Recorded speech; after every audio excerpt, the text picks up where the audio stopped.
You and Blake have been married for? Oh God, don't do this to me. 4 years.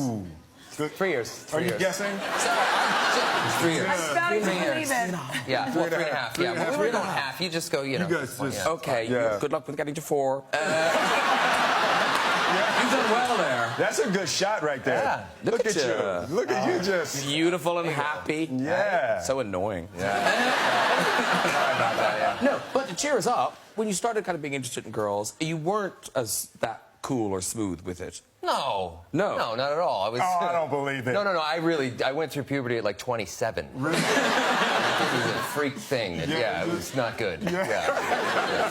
Who's the girl? Who's the girl in school? The first girl. Well, I was obsessed with this girl, Fiona Gorczynski, who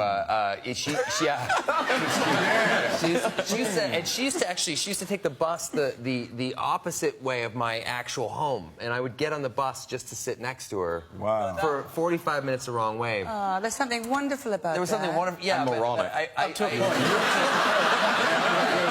I love it when you're young, it's so cute. When you're older, it's just stalking. You're like on some kind of watch list. And but I remember when I couldn't have been more than, I don't know, 11 years old, and I was just about to get off the bus because enough is enough. I'm about to enter like Seattle or something. So I'm starting to get off the bus, and I decided to like kind of hit her with like this cool look or something, like this, like one of these like real sort of Don Johnson, Miami Vice kind of thing. Let me feel it.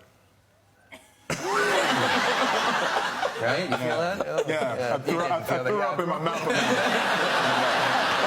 I do this move as I'm getting down off the bus, and I sort of delay a little too long, and the bus doors close on my backpack. On my backpack. And the bus just starts to leave. I'm sort of like doing this job, like banging on the side of the bus. The bus driver finally stops, opens the door, releases my, idiot backpack, and I could never look at her again. Yeah. Yeah, that was terrible. Yeah. Well, she's looking at you now. Yeah, she sure is. Can you imagine? She's like, he's the guy with the backpack. He's the idiot with the Ren and Stimpy backpack.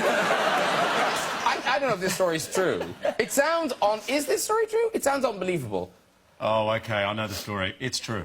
How is that possible? It was my most embarrassing moment in life, where I was getting these headaches. It was my first job I'd done in a musical, and I was getting headaches, and I went to a naturopath, and he said, oh, you're dehydrated, you're sweating every night, so you need to drink 3 litres of water a day. I was like, 3 litres?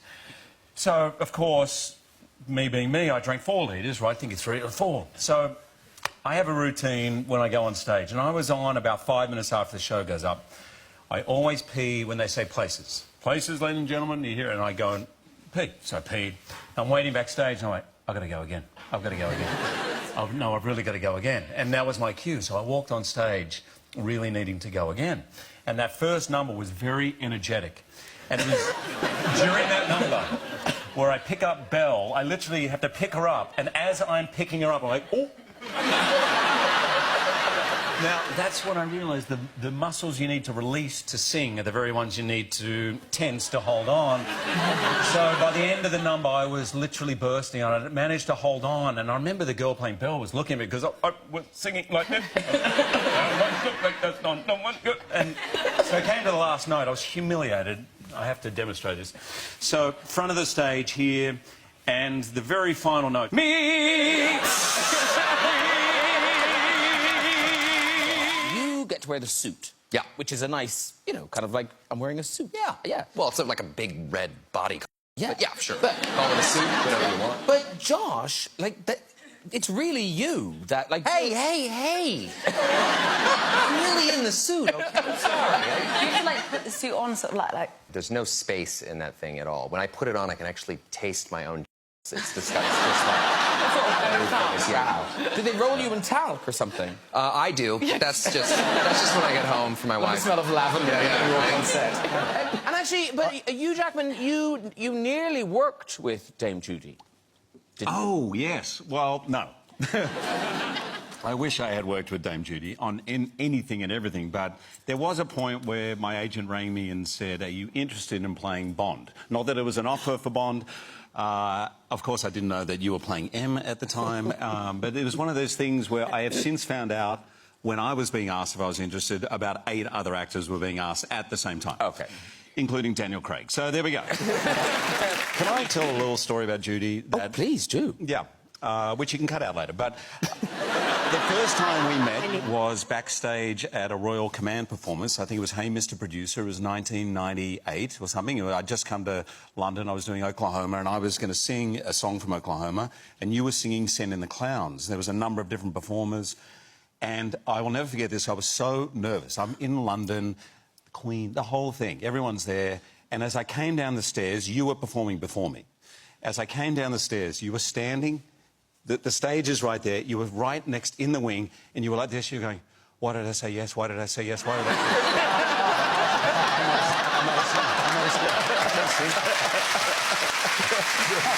And you were muttering and muttering. And I said, "Judy," you're like, "What?"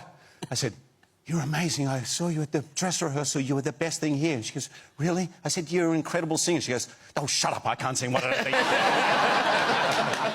I turn to you. Yeah. Oh, yeah, that's happened to me. Yes. That's a terrible feeling. I did a movie with a guy who's a very serious actor named Denzel Washington. And doesn't really like to rehearse a lot, just goes in there and just nails it. But you just get like 1 or 2 takes, that's it. And this is a movie called Safe House, and it's toward the end of the film. And his character's dying on the ground. It's very emotional. He's crying and all this stuff, and my character goes and sort of grabs him, and it's the one moment our characters kind of connect for the first time in the movie. And I'm holding him. I know you get 1 take of this. He's going to give you everything, and then we're done. And I'm sitting there, and I'm holding him, and suddenly I hear, "Come fly with me, come fly, let's fly away." And I could feel everyone panicking around. I could hear the first AD going, "Whose phone is that?" And I hear one of the stunt guys go, "Whose phone is that?" And Denzel so far hasn't really noticed, I don't think. He's still kind of crying. He's still kind of in all this stuff. They finally call it, it's still playing, right? Frank Sinatra's coming out of my the phone is untucked underneath, and I guess it hit that, like, Siri button or something and heard, "Play Come Fly With Me." And so I'm having just a complete nervous breakdown. I don't know what to do, like, because Denzel Washington is very intimidating. I'm thinking, like, he's just going to turn me into a liquid. So, like, what do I say? Slowly kind of back out of the room. The first date, he's still looking around for the guy who did it. I look at him and I go, "You stay."